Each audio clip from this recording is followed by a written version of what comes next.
आज आपण बघणार आहोत मुलांच्या आवडीची भाजी, ती म्हणजे भेंडीची भाजी. आणि माझ्याकडे अगदी गावरान अशी भेंडी आहे आणि या गावरान भेंडीची अगदी चमचमीत मोकळी मोकळी भाजी कशी करायची, तर त्यासाठी हा व्हिडिओ तुम्ही शेवटपर्यंत पूर्ण बघा.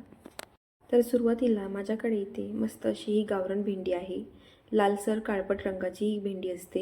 हिरवे देठ आणि काळपट असा रंग, इतकं छान ही भेंडी असते आणि खायला तर अगदी अप्रतिम अशी लागते. तुमच्याकडे जी भेंडी असेल ती तुम्ही इथं वापरून ही भाजी अशी बनवायची. तर सुरुवातीला आपण या भेंड्यांना छान स्वच्छ अशा धुवून घ्यायच्या, त्यानंतर कोरड्या अशा पुसून घ्यायच्यात. त्यानंतर याची भाजी बनवायची आहे. तर आता या भेंड्या आपण मस्त अशा पुसून घेतलेल्या आहे. तर आता आपल्याला कट करून घ्यायचे. तर मी इथे छान छोट्या छोट्या आकारामध्ये या भेंड्या मस्त अशा कट करून घेतलेल्या आहेत. तर आता आपल्याला याची भाजी बनवायची. त्यापूर्वी या भेंड्यांसाठी अगदी आपल्याला मस्त असं मसाला घरच्या घरी कसं तयार करायचं ना ते बघणार आहोत. तर त्यासाठी इथे मी अर्धी वाटी शेंगदाणे घेतली, पाव वाटी खोबरं घेतलं. हे छान खमंग असं भाजून घेतलं आणि ते आता मिक्सरमधून छान याची बारीक पोळी तयार करून घेतलेली आहे. आणि ही बारीक पूड आपल्याला इथे वापरायची. तर सुरुवातीला कढईमध्ये तेल घ्यायचं. तेल छान तापलं गेलं की त्यामध्ये अर्धा चमचा मोहरी घालायची. मोहरी तडतड करायला लागली की त्यामध्ये जिरे घालायचे. जिरे फुलले की मग त्यामध्ये कट करून घेतलेला लसूण घालायचा. लसूण थोडंसं तळू द्यायचा आणि त्यानंतर आपण यामध्ये एक मोठा साईजचा कांदा आहे ना तो यामध्ये घालणार आहोत. तर कांदा घातल्यामुळे ना ही भेंडीची चव अगदी मस्त अशी लागते. तर आता कांदा घातल्यानंतर आपल्याला मस्त असे तळून घ्यायचे. तुम्हाला जर ह्या भेंडीमध्ये कांदा घालायचा नसेल तर तुम्ही ही स्टेप स्किप केली तरी चालेल. फक्त ह्या भेंडीमध्ये ना भरपूर असं लसूण घालायचं. अगदी गावरान जर लसूण असेल ना तर मग तर पाहिजेच काम नाही, इतका छान लागतो. भरपूर लसूण घातल्यामुळे ना ह्या भेंडीची भाजीची ना अगदी छान अशी चव लागते.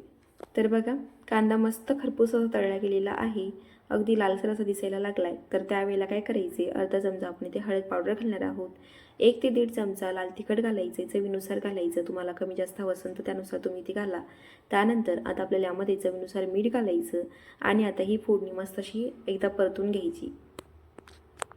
तर आज इथे मी गावरान पद्धतीची भेंडी बनवते आणि गावरान पद्धतीची भेंडी बनवत असताना यामध्ये मी अजिबात कुठल्याच प्रकारचा मसाला वापरत नाही. फक्त एवढंच यामध्ये घालायचे.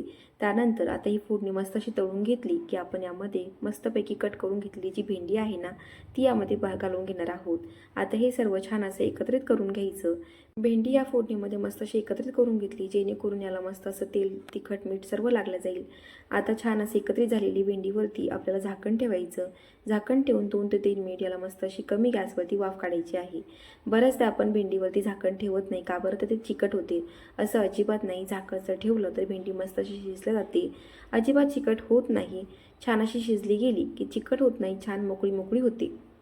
आता त्यानंतर आपल्याला काय करायचे, यावरती भाजून घेतलेले शेंगदाणे आणि खोबऱ्याची जी पूड आहे ना ती यावरती घालायची. तर तुमच्या आवडीप्रमाणे तुम्ही यावरती ती पूड घाला. ती तरी मी जवळपास 2 ते 2.5 चमचे ही पूड यावरती घालत आहे. ही पूड पूर्णपणे भाजून घेतलेली असल्यामुळे याला परत एकदा खूप वेळ शिजवण्याची अजिबात गरज पडत नाही.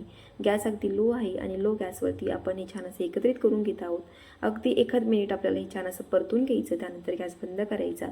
बघा, अगदी झटपट आणि तयार होणारी ही भेंडी खूप छान लागते, मस्त होते. तुम्ही टिफिनमध्ये द्या मुलांनंतर थोडीशी कमी तिखट करून दिली ना तर अगदी आवडीने खातील, एवढी छान लागते. खूप कमी वेळेत आणि झटपट तयार होणारी गावरान भेंडी आपली तयार झालेली आहे. बघा, दिसायलाही सुंदर झाली, खायला तर अगदी अप्रतिम लागते.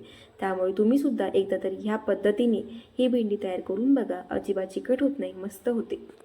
जर तुम्हाला हा व्हिडिओ आवडला असेल तर प्लीज माझ्या चॅनलला लाईक, शेअर आणि सबस्क्राईब करायला अजिबात विसरू नका. त्याचबरोबर हा व्हिडिओ तर तुम्ही बघा आणि ट्राय केल्यानंतर मला कमेंट करून नक्की कळवा. त्याचबरोबर माझे व्हिडिओ तुम्हाला जर आवडत असतील तर बेल आयकॉनला नक्की प्रेस करा जेणेकरून तुम्हाला माझ्या चॅनलच्या नोटिफिकेशन मिळून जातील.